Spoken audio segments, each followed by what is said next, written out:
Good evening and welcome to, well, actually, to be honest, I'm at my house.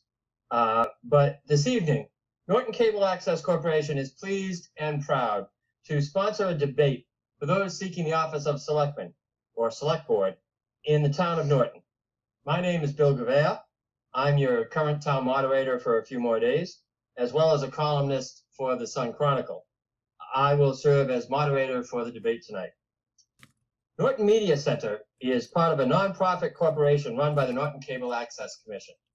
The commission is appointed in part by the Selectmen and made up of Norton residents who bring you local and public access programming. The funds to operate the studio and bring you programming such as this come from a portion of your cable bill. The purpose of this debate is to allow you, the citizens and voters, to hear directly from the candidates seeking to represent you. We hope you'll use any information and insights you gain from this debate as part of your decision-making process when you go to the new polling place, the Norton Middle School, on Saturday, June 20th. That's the new polling place of the Norton Middle School on Saturday, June 20th. Now that's a new polling place. Did I mention it's new? And do not go where you voted in the past. Now, as you can see, tonight's debate is a little different than in past years. That's because the world is a little different today than in past years. The COVID-19 virus and the health emergency rules have forced us to do these debates by Zoom. Ms. Sandy Ollerhead has generously offered to handle the technical part of this, for which I will forever be in her debt, while Jason Benjamin and Shane and his crack Norton Media Center staff do their usual fantastic job of bringing it to you. Now, before we introduce our candidates for Select Board, let me briefly outline the rules for this evening, which have been agreed to in advance by all candidates. Each candidate will get no more than 3 minutes to make an opening statement. They will go in order according to a coin flip prior to the debate. After opening statements, the candidates will be asked a question by me. All the questions come from me, and no one other than me has seen them since they were created. I've accepted questions from the audience, from the public at large, and some I've asked, some I haven't, some I've reworded a little bit. But if you like the questions or don't like the questions, it's all on me. You can yell at me. Each candidate will have no more than 3 minutes to answer the question, and all candidates will be asked the same question. After the last candidate is answered, each will get no more than 1 minute for rebuttal. After the last question, the candidates will be given no more than 3 minutes to make a closing statement. Again, they will go in an order determined by the coin flip before we started. The time for each candidate will be kept by the moderator, and actually in large part by the moderator's wife, who is helping off camera. When only 15 seconds remains, I will tell the candidate their time is expiring, and I will raise my hand and I will hold up this card, this piece of purple paper. Of course, it had to be purple, and that will be a signal that they have 15 seconds left to go. If they do not end in time, it will be my job to politely stop them to ensure fairness for all. So with that said and done, let us move now to the forum for Selectmen or Select Board. There are 2 challengers this year seeking to replace retiring Select Board member Mary Steele.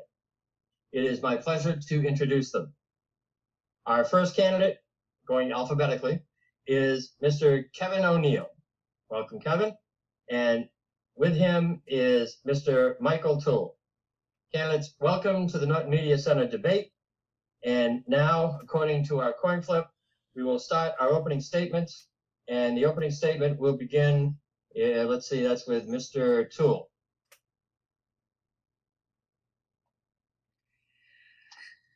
Mr. Moderator, thank you very much. Mr. O'Neill, thank you very much.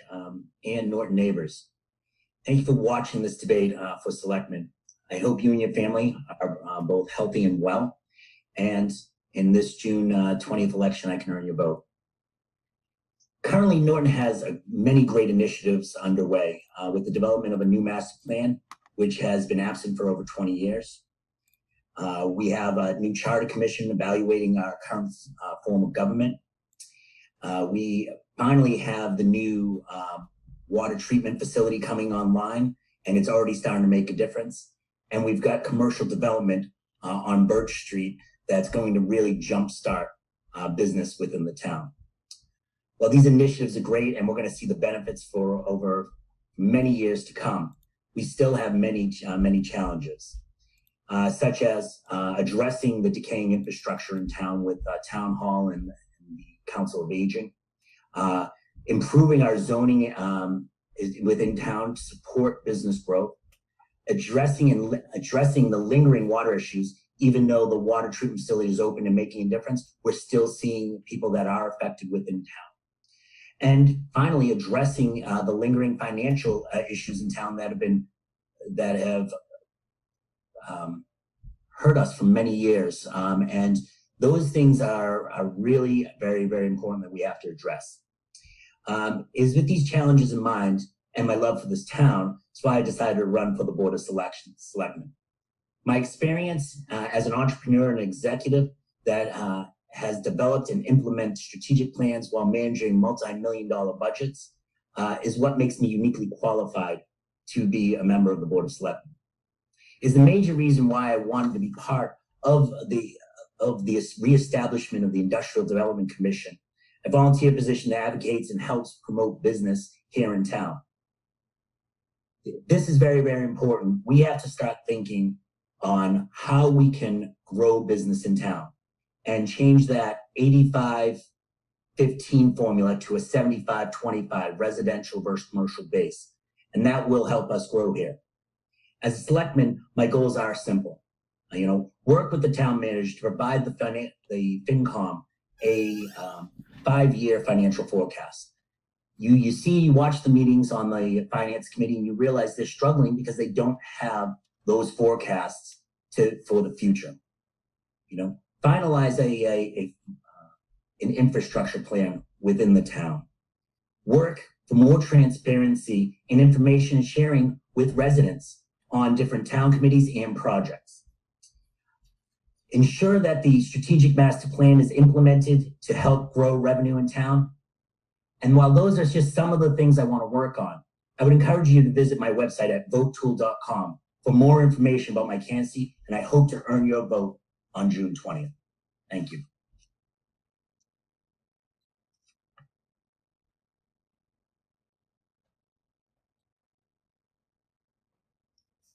Thank you, Mr. Toole. We appreciate that. And our second closing statement will be from our second candidate, Mr. Kevin O'Neill. Kevin. Wait a minute, Kevin, I think you're still muted here. There we go. Thank you, Mr. Moderator. Appreciate it. Mr. Toole, welcome. I'm glad we're doing this together. We need more people to step up and volunteer to serve the town. So welcome, and nice to finally meet you face to face. My wife and I have lived in town for 32 years, since 1988. We raised 3 children, all in their 20s right now. We've done a lot of volunteer work over the years. And me personally, I've served on the school committee for 6 years. I was on the high school renovation building committee as a chairman for 4 years. I'm also currently on the planning board, have been for a couple of years. And I was on the permanent building, the town building committee, which oversaw the feasibility study for the town hall and community center for a couple of years. I've also served on the capital improvement committee and ad hoc budget committee, and also an athletic complex committee years ago around the high school. So I've done a lot of volunteer work as well as coaching many years. So I felt this was kind of the next step to continue my volunteer work. Now, if you would, if you're not tired of listening to me after tonight's debate, please visit Kevin O'Neill from Norton Selectman. I do have a video there. It's about 20 minutes long that talks a little more about my background. I follow some guidelines and principles in serving the community, and you'll see those on the bottom of my signs: respect, responsibility, representation, and results. I talk more about those on my other video, and I'd ask you to watch that. As far as this debate goes, I'm going to adhere to those guidelines and principles. I'm going to be honest and direct with everybody, a straight shooter, I'm going to avoid any political answers. I'm going to tell you how I truly feel and believe with issues that may come up in the question and answer process. I'm not going to engage any personal debate with Mr. Toole or any targeted attacks or any of that type of sort. I'm going to practice what I preach and respect this process. Mr. Toole and I, regardless of what may happen with this debate and this election, we may end up working together in the future. There's a good chance that we may, and I want to make sure we have a good working relationship. So going forward, I'd like to just have you listen, if you would, to my responses. If you don't agree with them, please hear me out as far as my reasoning and rationale for feeling that way. And trust that I will always think long and hard about different issues and questions and issues that come up at the town as your selectman. So, thank you, Mr. Moderator.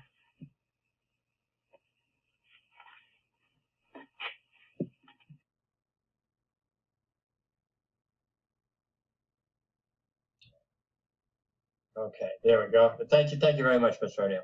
All right, now we'll go to the first question, and we will start the first question. Again, all candidates get asked the same question, but we'll start first question starting with Mr. O'Neill. Mr. O'Neill, increased commercial industrial development is widely hailed as one solution to Norton's pressing financial needs. Yet, almost every time a major industrial commercial development is proposed in town, or sometimes even a minor one, it runs into serious opposition from abutters who want to keep Norton, quote unquote, rural. As a select board member, how will you balance those issues and values for the benefit of all?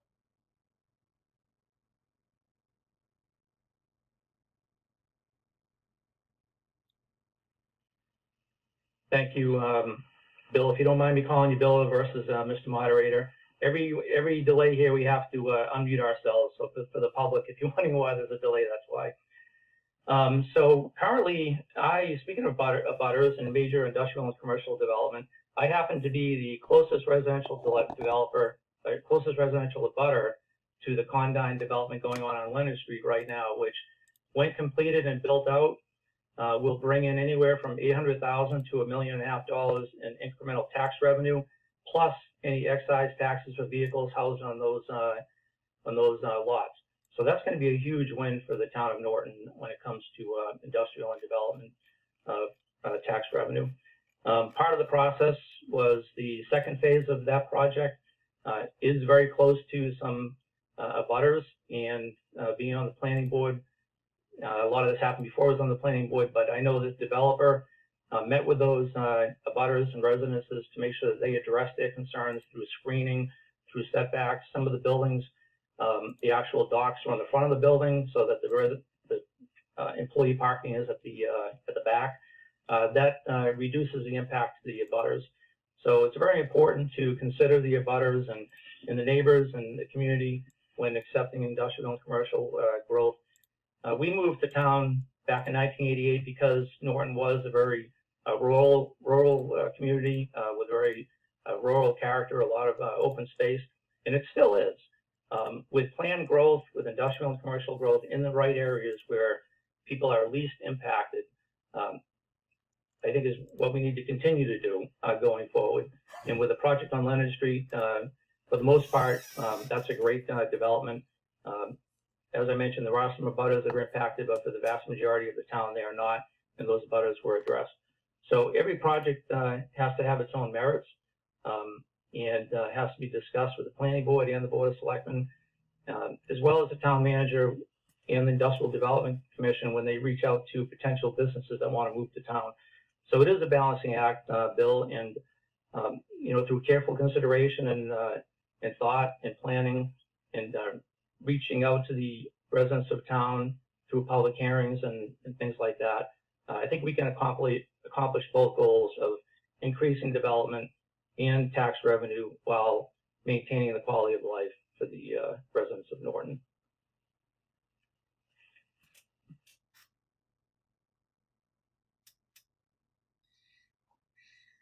For myself, okay, I'm going to just repeat the question. so that we don't run into any confusion. If you don't mind, Mr. Toole. Again, let me just say, increased commercial industrial development is widely hailed as one solution to Norton's pressing financial needs. Yet almost every time a major or sometimes minor industrial commercial development is proposed, it runs into serious opposition from abutters and those who want to keep Norton rural. As a select board member, how will you balance those issues and values for the benefit of all? Yeah. No, thank you for the question. It's in my opening statement, I actually talked a lot about that and the industrial development. You know, I think it comes down to three things: leadership, communication, and transparency. It's really, while these items, there are mechanisms in place, don't think the town and some of the committees have done enough to promote some of the communications that we have in place. The other part of it is the select board. I believe one of the things that I've heard several times from several different committees on town is a direction from the select board on what are the priorities of the town. We talk about the business, we talk about that strategic master plan.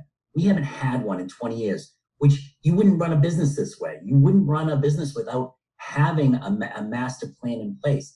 This is going to define and allow the town to know which direction we're moving on. Balancing it is key. I want to bring that piece of property right in the center of town. You know, there was a lot of debate on that. I feel that the planning board, you know, owes Mr. Cohen an apology, not for the denial. You know, something that's the cost of doing business. But they dragged the process out when it gave the sense that it was going to be a no matter what. And they actually voted against their own professionals that did the peer reviews on traffic. So I think there seems to be this yin yang of people that want lower taxes, but they want to keep it rural. I think we have to define that we need that balance. Right now, we're at best 85-15, 85% residential, 15% commercial. We need to get to 75-25. That's a perfect balance of revenue, of commercialization and residential. And I think that part of that comes in really looking at some of the zoning issues within town. You know, right from Easton all the way to Attleboro, we look at the village commercial. That's a very limited, what you can do in those zones is very limited. And I think that we have to really look at, you know, we look at Barrowsville. Barrowsville is a perfect example. It's that industrial area right in a residential area. And while that may have been specially approved way back when, I couldn't tell you the election, it almost burnt down a neighborhood. And that's very problematic. And we see those spots of industrial just over on North Worcester and South Worcester and so forth. And I think we have to really look at, and I think the selectmen have to challenge the planning board to really look at the zoning issues in here and really address it for the future of the town, backed by our strategic master plan.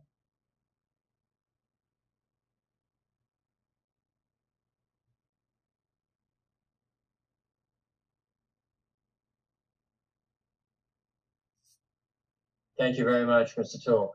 Mr. O'Neill, 1 minute rebuttal for you, if you would like.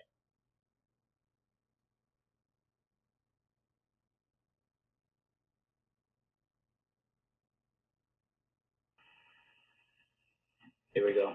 Thank you, Sandy. So I don't disagree with anything that Mr. Toole just said. He's correct. He's on the Industrial Development Commission, so he knows firsthand what's required to bring businesses into town. I know that the town manager has been very active over the past few years, also building up the Norton Commerce Park, which has had some very large companies moving in there as well. Al Nyland, which the tax revenue, annual tax revenue, I'm not quite sure of, but I do know that the permitting fees alone were $1.5 million that went into a separate account. So these large businesses do contribute greatly to the town. The Norton Commerce Park and the new Blue Star Industrial Park, which, by the way, is being developed by the same developers as those in the Norton Commerce Park. That relationship has been really good between the town manager and the Board of Selectmen, so they leverage that relationship with that same developer to extend that business. So I agree with Mr. Toole.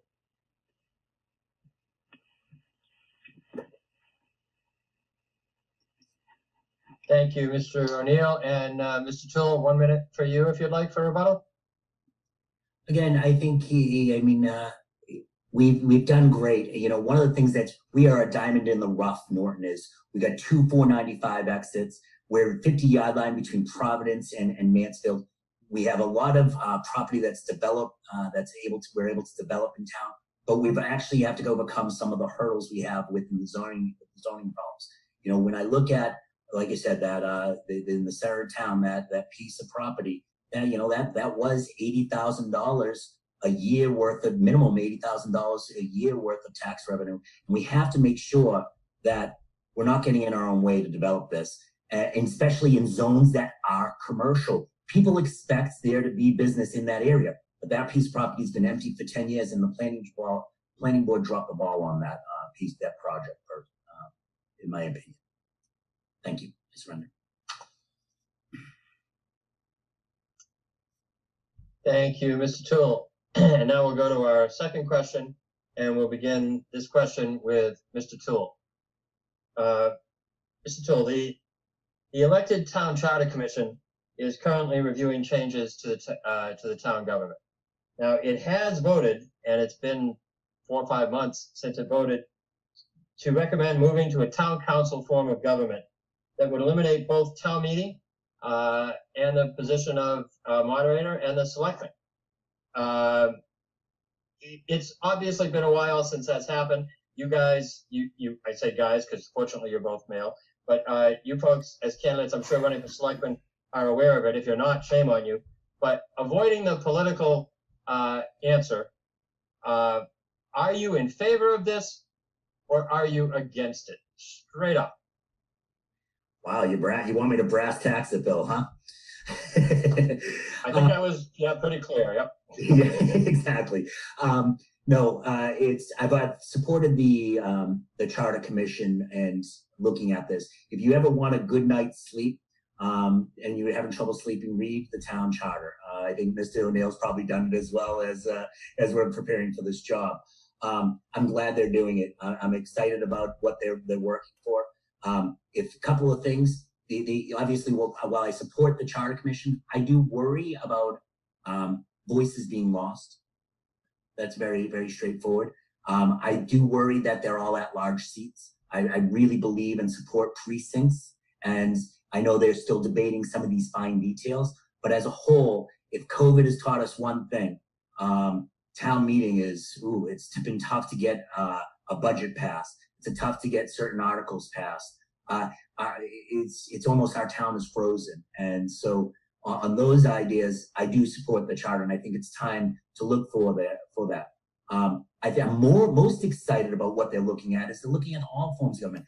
I believe one of the big game changers that they're looking at is the development of a public works department, which would encompass several different departments. And I support that fully, being the highway department, the water department, you know, and several other departments. I think those things like that are game changers when we talk about what's effective for what this town needs now.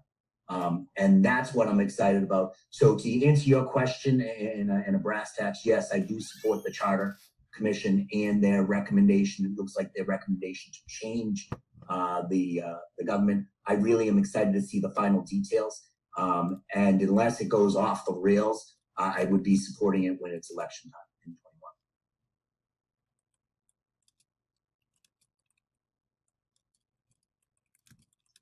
21. I remember to unmute before I speak. Thank you, Mr. Toole. Kevin, Mr. O'Neill, I try to be formal. Same question to you. The elected Charter Commission is currently reviewing possible changes. It's been many months now since they voted to recommend moving to a town council, town manager format, which eliminates the Board of Selectmen, town meeting, the moderator, of course, since there's no town meeting. I'm sure you've kept up with it, and straight up, as you said in your comments, without any political answers or anything else, is that something that you favor or are opposed to?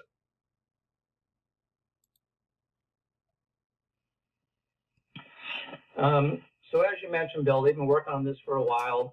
I know their timeline is to present it to the town next spring. And I haven't heard all of their, I've watched a lot of the meetings. I've been to a couple of them. And I know all the members have been working very hard. It's a 9-member commission working on the town charter. 80% of the town voted to have this town charter formed to do this study, which obviously I was a proponent of. I would really, like I mentioned, anything that I do on any board or any committee, I want to hear all the facts. I want to hear the presentation, the background behind it, just like any other member of the community, to hear the merits of the recommendation. If the council, the town council, represents the entire community, so if it's a 7-member council or a 9-member council, if it truly represents all of the demographics, political background, maybe, you know, representation of the entire town equally, then I would be in full support of it. My concern is that a 7 or a 9-member council may not fully represent the entire community, and which is a really hard thing to do. I know with a town meeting today, you know, you can have special interest people show up at the town meeting, and as a term you've used, Mr. Gouveia, kind of staff the town meeting. But in my experience over the 20 years that I've been attending town meetings, I think most of the decisions and most of the articles have been voted on correctly in retrospect. Regardless of who shows up to the town meeting, I think a larger body does a better job of representing the community and responding to articles appropriately. But I will say that the town needs a more efficient form of government, and if the town council is a way to do that and allow for quicker action on articles and a more nimble town, for example, then I fully support it. Now, I'm on my work computer, and I just got bumped up because I have to log on to my remote access, so I apologize for the delay there. So I guess it's a long answer to a complicated question, and if the 7 or 9 member town council fully accurately represents the entire community, then yes, I will support it. That's kind of a big if in my opinion right now, but we'll see how things go going forward. Thank you.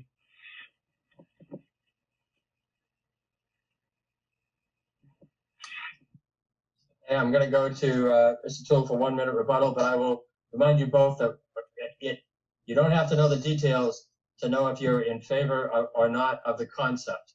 And I think that's what we're trying to pin down, because that's what we're trying to get people to know. Are you in favor of the concept, or do you want to stay with town meeting? I think that's what people want to know. Mr. Toole, 1 minute for rebuttal. Yeah, and Bill, let me make it very clear, if I wasn't, I support the change and the recommendation from the Charter Commission. I feel my opponent, it kind of, as we see a lot of times in some of the boards that the decisions that he's waffled back and forth.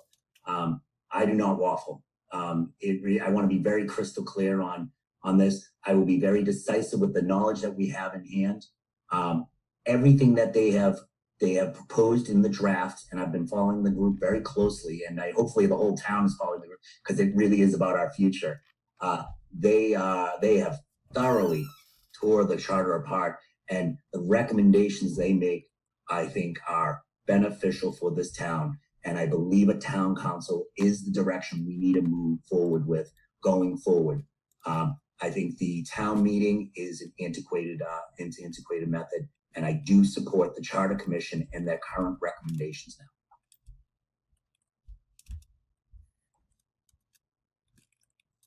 Thank you, Mr. Toole. Mr. O'Neill, 1 minute rebuttal for you, please.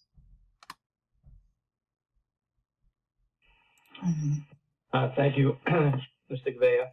So to answer your question directly, in concept, I do support the work of the Charter Commission, and I do believe that a town council can work very well in a town like Norton. But again, it really depends on the representation of the members of the town council.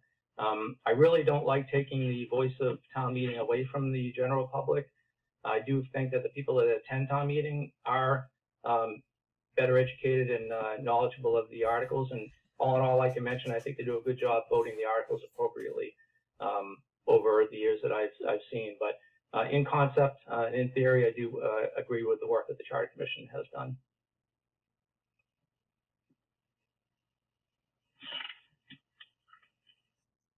Thank you, Mr. O'Neill. And we will go to the next question, which we will begin with Mr. O'Neill.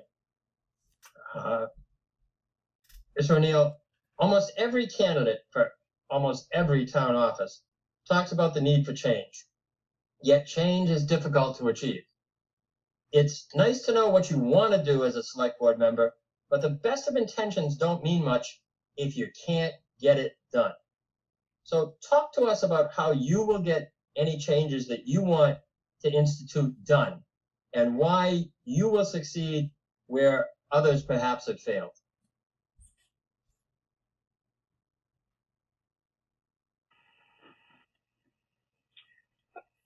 Thank you. I think the most important thing in town government is my four guiding principles, if you would: respect, responsibility, representation, and then those lead to results.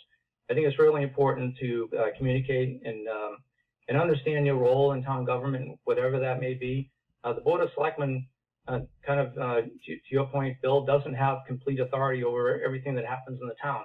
There are many other elected boards and committees that have more direct authority to things, such as the Industrial Development Commission, the Planning Board, the Conservation Commission, and of course the departments like fire and police, as well as library has its own commission. So it's important that the Board of Selectmen, being the highest political office in town, has a good working relationship and understanding of what every other function does. And to build that relationship and gain that mutual respect and trust is the most important thing to do as a selectman, and to understand and to respect the boundaries on what our role is versus what the other departments and committees' roles are, I think is really important. The Board of Selectmen serves as the chief policy-making authority and agency in the town. Some of the most important things that they do are to appoint and members to other appointed committees in town, committees and boards that are not elected positions. The select board's role is to appoint people to those positions as the chief appointing officer in the town. So I think the most important thing is to get the right volunteers to step up and want to do things in town. And then as a Board of Selectmen, appoint the right people into the right positions. Because the Board of Selectmen, as I mentioned, doesn't have the authority to do everything. And we have to rely on many other people in town to do their jobs and to promote their efforts and to get things accomplished and to get results. So having somebody as the Board of Selectmen that people like, respect, understand, trust, I think is probably the most important thing when it comes down to getting things done in a town. It's more of a personality thing than it is positional thing, in my opinion.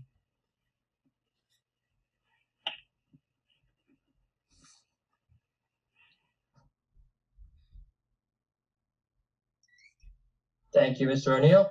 And Mr. Toole, same question to you.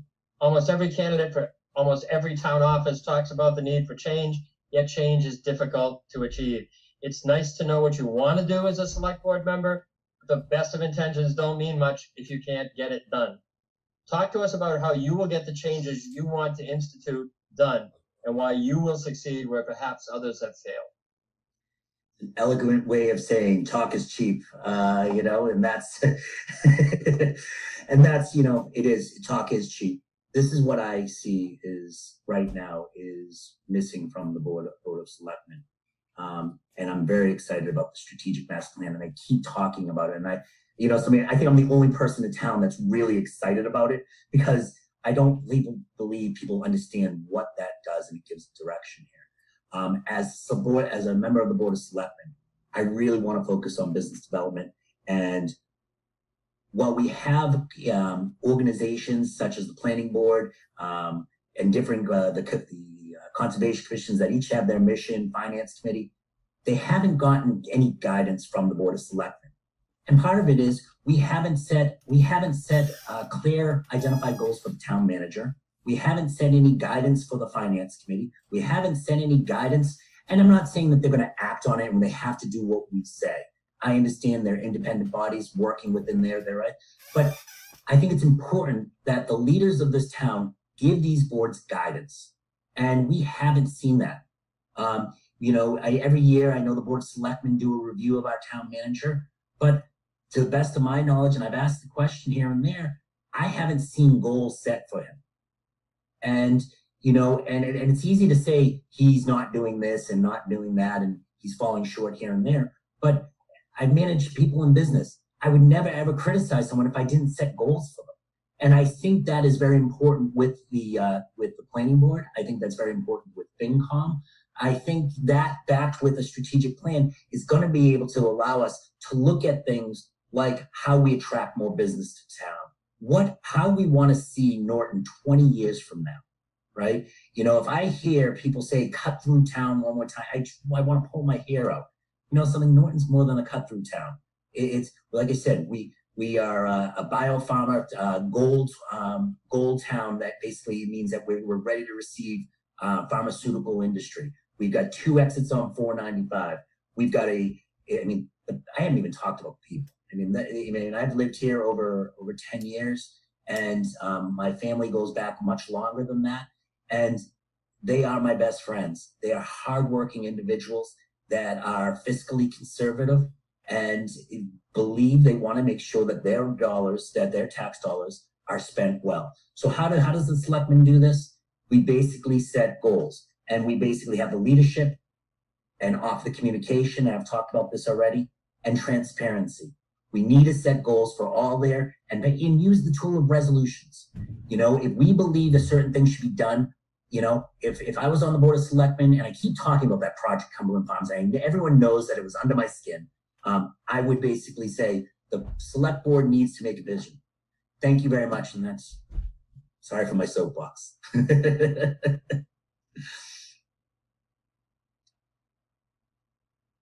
Nothing like being muted and trying to wave. It's time's up, time's up.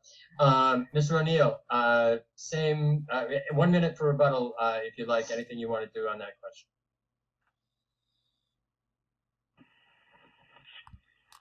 Thank you. So with change is a strong word, but I'll tell you that I have been involved in change for the 20 years that I volunteered in town, and on the board of selectmen, I will be as well. Many years ago, 15 years ago, the school department was going through a lot of change with the highest enrollment on record, the lowest cost per student, very challenging times. I was head of the building committee that expanded and renovated the high school, which was a major change. I was on the planning board, and Mr. Toole mentions the master plan. We had a meeting a couple of months ago before the whole COVID-19 happened, and at the library where we had an open house asking people for their opinions and recommendations, how they would like to see the town expand and grow, and what they would like to see stay the same. So that was a workshop that I was there the entire time, as well as Center Core Village Commercial District that we're proposing for the downtown area. So I've been part of these change initiatives. So, thank you.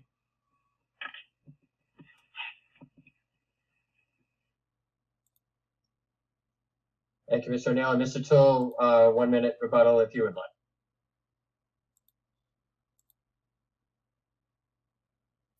We have vision, and we have to make sure we have the leadership. We now have to make sure we have vision and leadership, and that's one of the things that I'm kind of continuously saying here. I've also given my feedback into what I want to see in the strategic plan.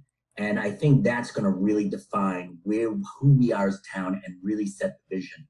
And that, combined with the charter commission and the changing of town representation, if passed, and/or a new select board, I think is going to take us into a time when we talk about this neighborhood sleepy town Norton.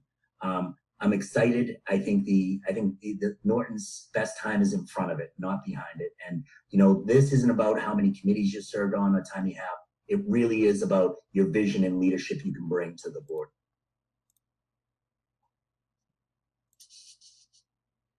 Thank you, Mr. Toole. And we'll now go to the next question, and the that question, the first response from it will come from Mr. Toole. Mr. Toole, the last proposed plan for a new senior center and new town hall turned into a disaster with contaminated land, a no vote at town meeting, and a canceled override election. Few seem to question the need, but do you support any of the plans being currently floated, or do you have another suggestion? Should the town buy a piece of property to build one or both? And how is the town going to do this in light of the post-pandemic budget crunch? So what you just told me to do is lay out an infrastructure plan in 3 minutes. Okay, sure, Bill. Let me tackle all that all at once. Okay. So the first thing that I think this town needs to do, 2 years ago, we, with the legislative representatives, we were able to get the Council of Aging on the governor's bond bill, which would allow it to be available as one of the projects to be considered for state funding. I think it's very, very important that and that has a 5-year life, so there's 3 more years left.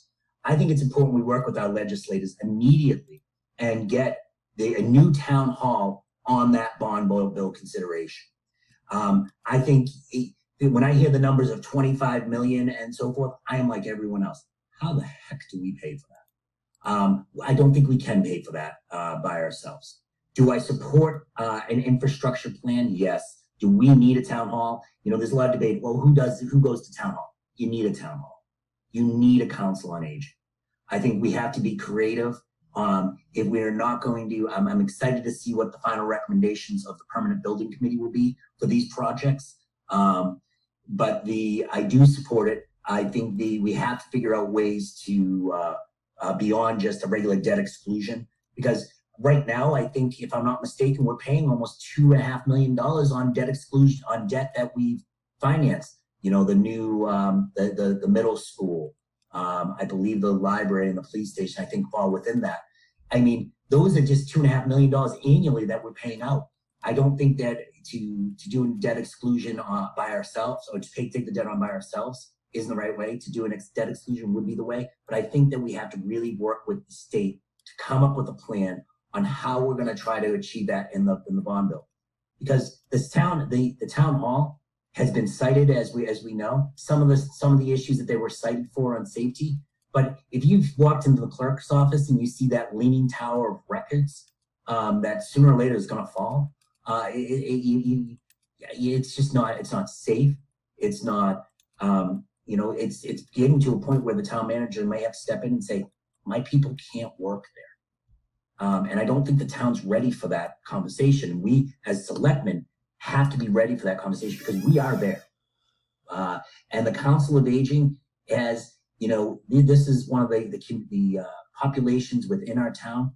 We don't offer almost every Council of Aging offers food services.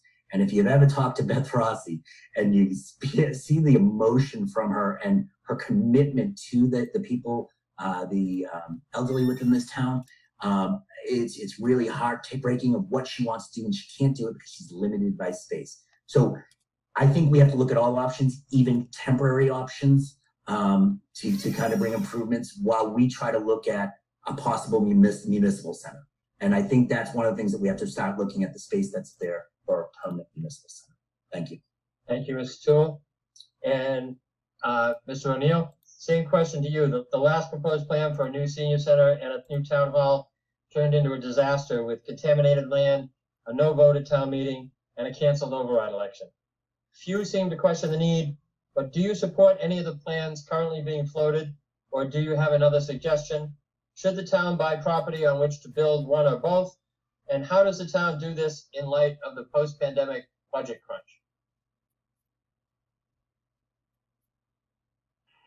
That was quick, Sandy. So thank you, Bill. And to your point, I think most people do agree with the need and understand the need, so I'm not going to go there.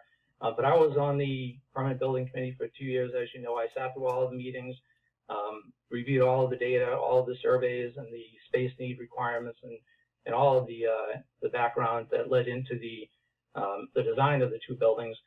And then leading up to the town meeting, when I had heard that the land was contaminated, more contaminated than what we thought, and that it would not be cleaned up prior to tendering it over to the building committee, Mr. Toole talks about vision and leadership. I envisioned a real problem if we had moved forward with that site, and if the town had, if they had approved it, some additional costs and a bad site would have been the burden that we would have been working with. So I took the leadership to convince two additional members of the permanent building committee that we needed to put the brakes on and halt that article on the town meeting, and to not recommend it or propose it any further. And we had immediately, about 15 minutes later, we met with the Finance Committee, Board of Selectmen, and the school committee, because they were having a joint meeting anyway. And I was the one who spoke in front of them, told them about our concerns, and that we no longer supported the two buildings on that site.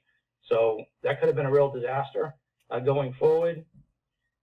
I think obviously we need both facilities, and I really believe that people need to stand up for the seniors in town, because that community center or that senior center is a fraction of what it should be, both in size and suitability, safety, parking,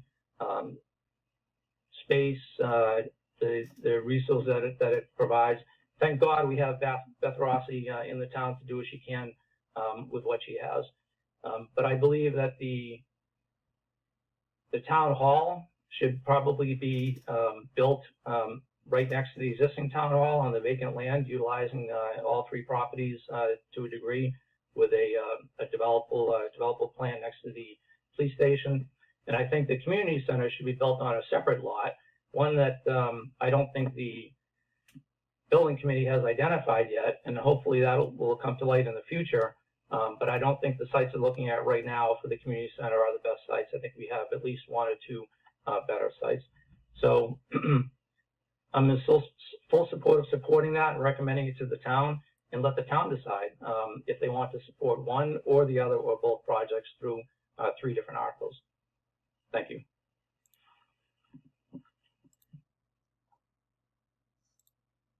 Thank you, Mr. O'Neill. And 1 minute rebuttal for you on that, if you would like, Mr. Toole. Yeah. I believe that a municipal center does make sense within that area, the existing footprint. I'm not sure how the logistics would work. Obviously, there's a vacant piece of property right next to town hall, not owned by the town. So I think it's important that we weigh the options, and I applaud the permanent building committee. However, I mean, Mr. O'Neill talks about, he spent time on this plan, on this big project, this municipal project, that, something, while he did not know specifically, they should have asked the questions. And I'm not saying that he's personally responsible or the committee is personally responsible, but I feel that the questions weren't asked if the environmental impact on that properties before it even got to the point of a warrant. And that committee should have pushed harder to get the answers to make sure that property was feasible. But as a general rule, I do support a municipal center in the current footprint if that's available. And I yield my time. Thank you. And Mr. O'Neill, 1 minute rebuttal for you on that, if you'd like. So I did push hard. I pushed hard months leading up to that town meeting and the meeting that I spoke of. I asked people in the committee. I asked our town manager multiple times over a period of probably since January all the way through till April. Is this site going to be cleaned up? Is 100% of it going to be paid for by DEP and EPA? And is it going to be suitable for this building? So I asked that question multiple times. Now, when it comes to building projects, the Board of Selectmen is responsible for providing the sites. They're the ones that provide the options as far as sites in town. The building committee works with those sites and then develops the plans and then follows through with the construction. So I pushed as hard as I possibly could. Unfortunately, we didn't get the final outcome till the very end, and maybe that was just because of communication from outside the town. I'm not quite sure. Thank you.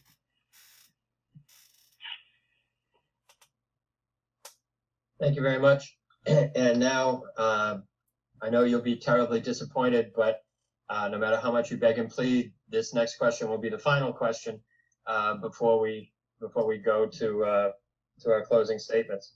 I can't let a debate for select board go by without asking you a question on water. I know you're not running for water commissioner, and nobody else is either, but I have to ask you, we now have the water filtration plant up and running, although it'll take some more time to fully impact. The people who've had brown water for years have had enough. What can you tell them that you will do as a select board member to address this important and long-running problem? And more importantly than even fixing the problem now, how can you guarantee them that it won't be allowed to happen again? Do you favor abolishing the water commissioners in favor of a consolidated DPW? And we start that with Mr. O'Neill.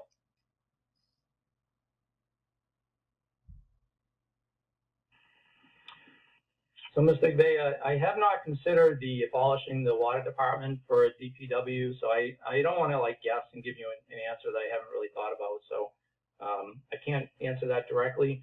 But what I will say is obviously the new treatment plan I think has been working. I've heard less complaints, seen less complaints on social media. I think early on when we were having more of these issues, everyone could have done a better job documenting where they were coming from, how bad they were, collecting data. If you think of when that could have been acted on and pinpointed and targeted, where the problem areas are around town. And, I think of, Vermont during the fall, where you have, I guess you could call it crowdsourcing, where people go on a site and they take pictures of leaves, and you can look on a general website, it'll show the entire state of Vermont, the different conditions for foliage, and the different colors of the leaves. I think some kind of a system like that would have been helpful in the town of Norton, so people could have reported their issues in a central database that could have been acted on by the water department. You don't really know where to address the problems if you don't have the data, to do that. So a lot of it was just circumstantial information through Facebook, piecing it together, trying to understand what part of the town were having these issues and when did they occur. Did they occur after flushing, or did they occur all the time? And I think, collecting that information and using it to develop an action plan is something that was not done and should have been done. Now, as far as the new plant goes, every year I have to top off my swimming pool because it starts to run low. Every year I have to put in mineral chemicals to reduce the minerals because it turns brown even after adding a foot of water into my pool. This year, it stayed crystal clean. It did not turn any other colors besides crystal clean. Did not have to add any chemicals. So, that's just one person, just one incident, one point of data, if you would. But hopefully people's tap water is as clean as I'm seeing in my home now that the new filtration plant has been put in. I know that the Water Commission has been a point of contention for many years. I think if you get the right people in the right job and the right professionals, you certainly don't want to turn them over if things are moving in the right direction. So I would have to wait on the last question to determine, if anything should be done and what that should be done. But right now, I think we're moving in the right direction. So thank you.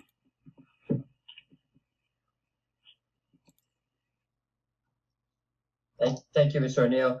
And Mr. Toole, same question to you.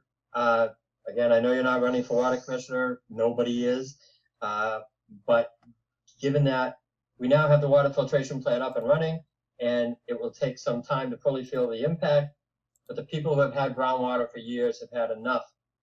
What can you do as a select board member to address this important and long-running problem? But more importantly, what can you do to make sure that this kind of situation isn't allowed to happen again? And do you favor the abolishment of a water commission in exchange for a consolidated DPW? So, Mr. Moderator, there's very few times where I beat you to the punch, and I already had done that in the Charter Commission question. This is probably one of the most exciting things the Charter Commission is working on, is this proposal of a public works department. not only because of the water issues, because there's synergies from each of the department, the highway department working with the water department, that I think there's money, and different synergies that will help this town tenfold. So I do support it. I mean, if you know the history of how this happened, this goes back 3 superintendents ago who fought tooth and nail not to put a water treatment plant in. And he thought just changing the pipes was the only option. And we know that that wasn't the case, right? And I'm excited to have this on there. We've seen it. This wells 4, 5, and 6 are hooked up to the water treatment. I live on the Newland. I live over on Newcomb. The Newland well 3 is not. We've had no problems with our water where we've been blessed. Well 1 is a shallow well. So I'm excited to see what's happening here, but I do encourage every citizen that's still having problems. 508-285-0280. Call the water department. If you're seeing brown issues, I want you, every time you see brown water and it's coming out, have them flush your system. I think that's an important part of this from what we've ever told. I think one of the things that we've talked about, the strategic master plan, the water department actually just developed their master plan as of December 2019, I believe. And I really want to make sure that we're encouraging them to really implement that master plan for that. What that master plan includes is development in sites possibly for new wells, plans for pipe replacement, because they already have plans in plans for pipes replacement. Say that 10 times fast. And we need to make sure that that continues to happen. If we have to increase and spend money for water picking these lines, which is resin coating these lines, which is very expensive, we have to find a way to do it. I think these measures are how we address this and make sure that we're not in denial like we were 3 superintendents ago, which is a small way. We're a small town. No, we're over 20,000 people, and we have to ensure that water is a basic necessity. And I was very disappointed that the water department during COVID shut down that water machine. I had done 200. I had a petition and got over 200 signatures. When people were scared about just everything else and about going to the stores and grocery stores, they shut down this service. And we have to make sure. And I think some of these political moves have to be basically, when combined to a public works department, won't happen. I understand the safety risk, but it could have been prevented with a protocol. But overall, 508-285-0280 is the water department. If you have brown water, give them a call. We'll flush it. Thank you, Mr. Toole. And Mr. O'Neill, any rebuttal on that up to 1 minute?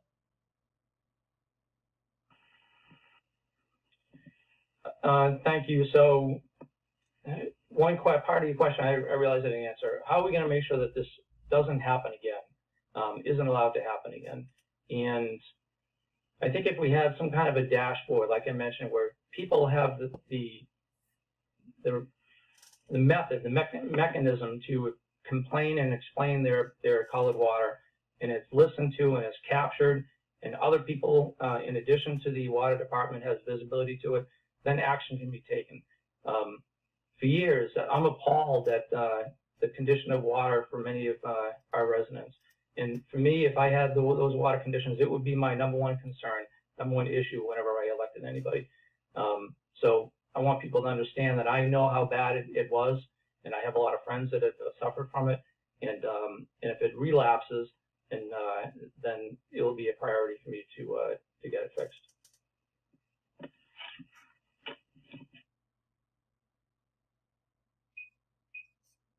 Thank you very much. And Mr. Toole, any rebuttal for you in 1 minute here?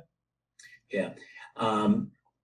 To my point, I think the creation, how do we stop it from happening, is we have to bring it closer. It's its own identity. The water department is its own identity with its own enterprise budget, and we have to bring that closer to the town.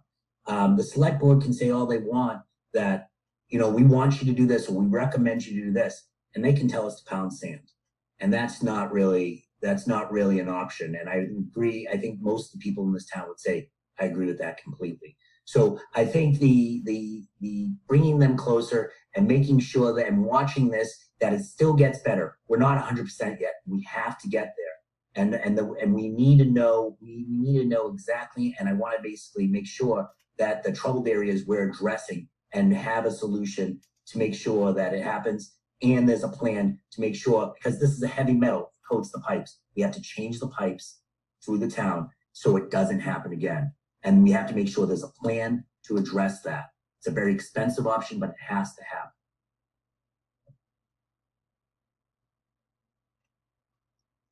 Thank you very much, gentlemen. I appreciate your answers. We'll now move to our closing statements.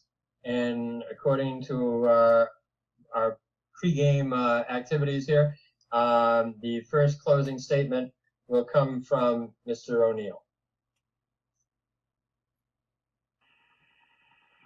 Thank you, Mr. Moderator. This has been a pleasure, and Mr. Toole, it's great to debate with you. And we both share a lot of the same opinions of where the town should be headed. And I think, you know, hopefully, whatever the outcome is of this election, if we do work together, that we'll continue this dialogue. Many times when we talk about an election, we talk about the things that need to be improved, the problem areas. And, you know, it's only human nature to look at things like the glass is half empty. But I wanted to take a different spin. I've lived in this town for 32 years. It's a great town.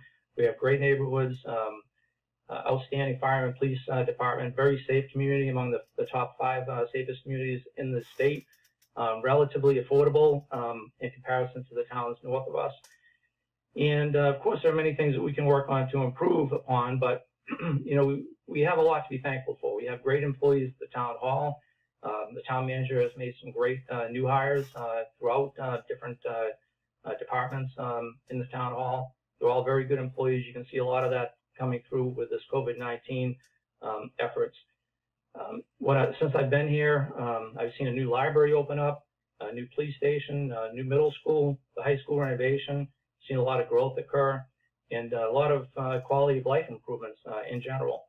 So, you know, it's important for town leaders to lead and take a high road and try to instill a sense of community pride and direction and success. And if we always talk about our financial needs, which we do have those, or our infrastructure needs, we're not truly representing the community and doing our due diligence to instill, you know, that sense of community pride. We should all try to do more to be positive and be thankful for the great town that we live in. And that starts with the Board of Selectmen.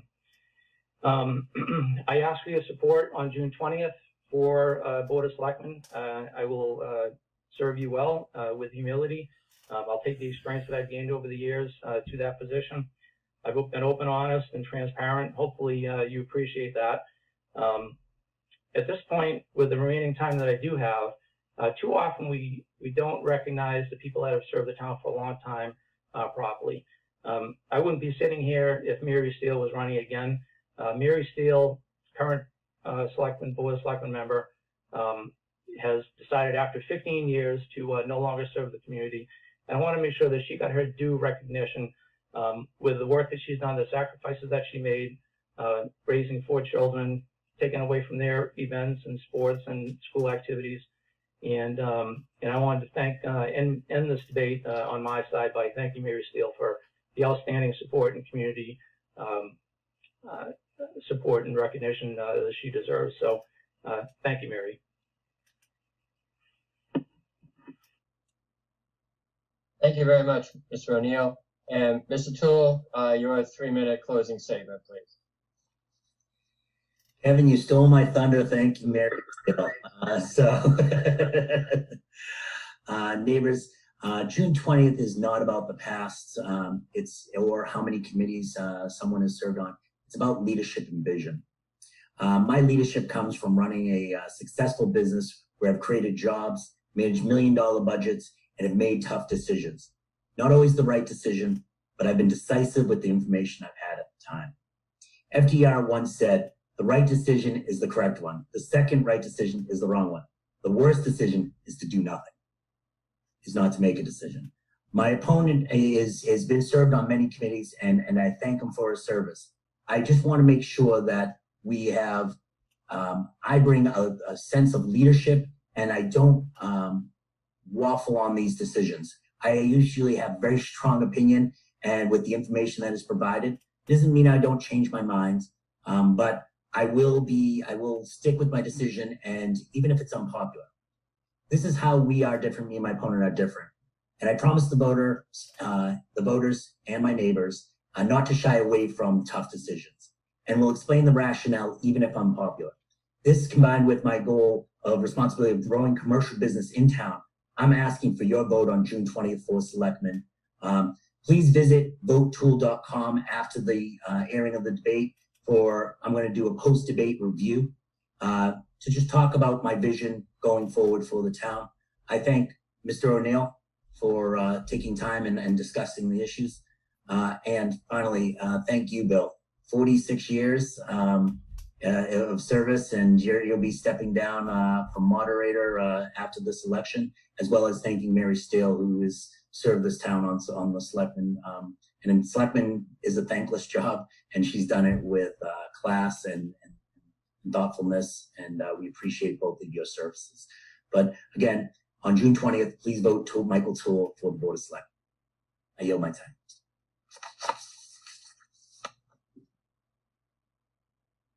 Thank you, Mr. Toole. Thank you, Mr. O'Neill. And we appreciate you taking the time. And we appreciate you both donating your services and time and offering to run.